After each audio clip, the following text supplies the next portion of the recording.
family problems. I think most of the people that are watching this had some kind of argument between your family. Maybe we were involved in it, or maybe we weren't. Recently, in my house, an argument started that I wasn't involved in it. So what happened was that it was in the middle of the night, like around 11 p.m. or 10 p.m. I was preparing to go to sleep, and I also was going to read the Bible, when out of nowhere an argument started between my mom and my sister. I didn't really bother about it, since normally it happens a lot of times in my house, because this house is full of stress, so I just minded my own business. And then I hear that my older sister starts to get involved in it too, but still I didn't bother about it. I was about to fall asleep, so I didn't bother doing anything.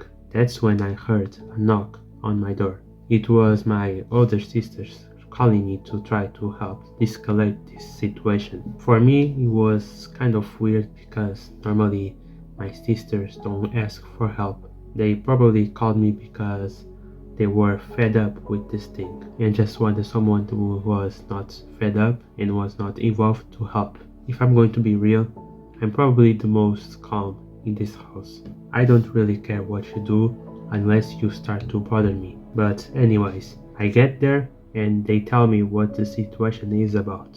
When it came to help, I didn't know how to do it. I didn't know how to help them. I knew that if I did the same things that my older sisters did, like screaming at her or things like that, it would just make more stress. And I also knew that if I tried to remain calm and try to make them think the same way that I do, it would just make more stress, especially in these heated moments. I came to the conclusion that I couldn't fix this problem. So to de-escalate this situation, we tried to separate my mom and my younger sister from each other. Even though there was problems that were way worse than this one got stuck on my mind. Probably because I was asked to try to help de-escalate this situation, but I didn't know a solution. And this situation was what gave me the inspiration to do this video.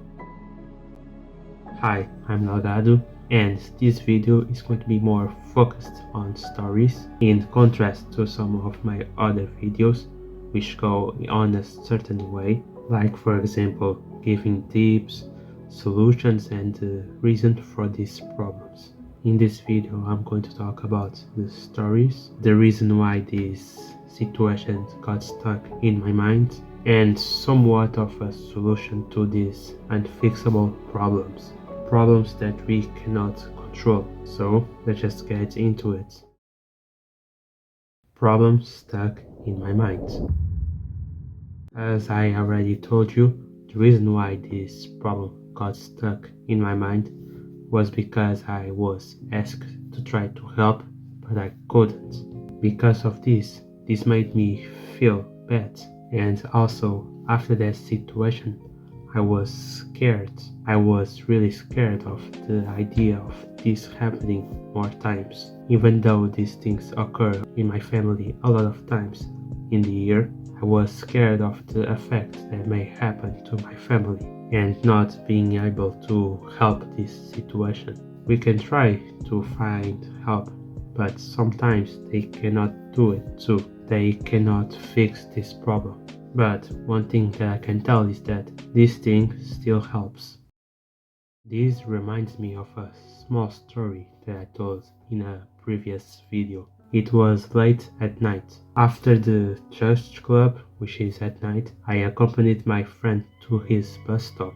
While we were getting there, we were talking about the problems that we are having. One thing that was similar between my problems and his problems, it was that we could not control this problem. And because of this, we couldn't really find a solution. But we found something that could help, which was not to worry about anything.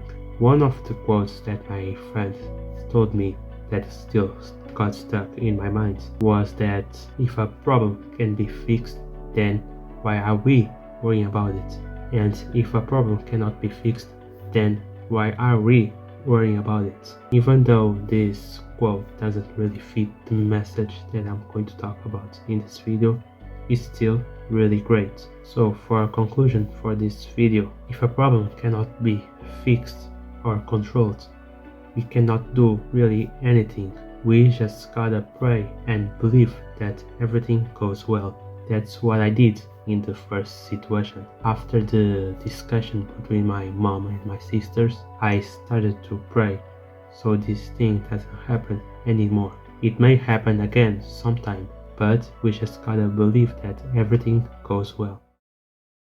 This video had a little bit of a different format than my other videos, but I still hope that you understood the message that I was trying to tell you. For me, school is going to start tomorrow. Maybe the time that you're watching this is already the tomorrow. So if you see that I'm not posting as much videos as before, it's probably because of school. But I will still try to give you some kind of content. So that's it for the video. I hope you have a great day, and remember, God loves you.